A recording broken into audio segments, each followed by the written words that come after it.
एक समय की बात है। एक छोटे गांव में जो हिलाते पहाड़ियों और बोलते पेड़ों के बीच बसा हुआ था, वहां एक छोटी सी लड़की नामित मियाँ रहती थी। मियाँ एक साहसी आत्मा थी। उसकी चमकती हुई आंखें ऊपर के सितारों की तरह चमकती थीं। उसे दुनिया के अंदर खोजना और नई आश्चर्य खोजने में बहुत अधिक रुचि थी। एक रात जब मियाँ ने रात के अथाह आसमान की ओर देखा, तो उसने कुछ अजीब महसूस किया।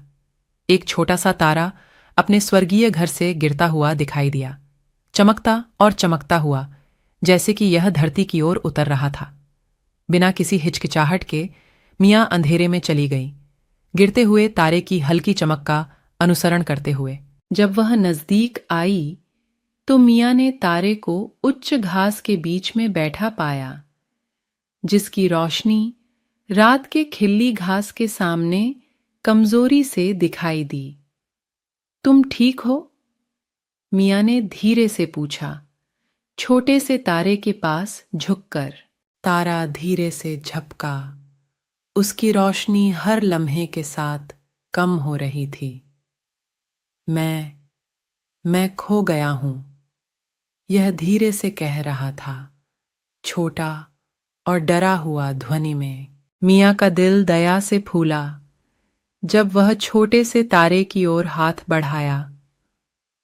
चिंता मत करो, उसने संत भाव से कहा, मैं तुम्हारी मदद करूंगी तुम्हें घर लौटने के रास्ते का पता बताने में।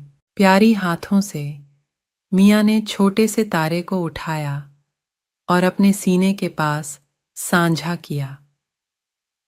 मिलकर वे अंधेरे देश में यात्रा किए।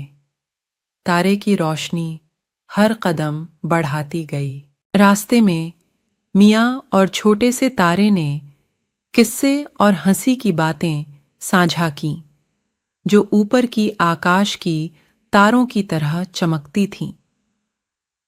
चुनौतियों के बावजूद मियाँ ने अपने नए दोस्त की मदद करने के लिए अपनी संकल्पिता में कभी भी नहीं हटी। अंततः जब काफी देर तक भटकते हुए लग रहा था, तो वे जंगल के किनारे पहुंच गए जहां तारे गिरा था। ऊंचे से उनके ऊपर रात का आकाश उनके सामने सजा हुआ था, चमकदार रोशनी का एक विशाल चाह।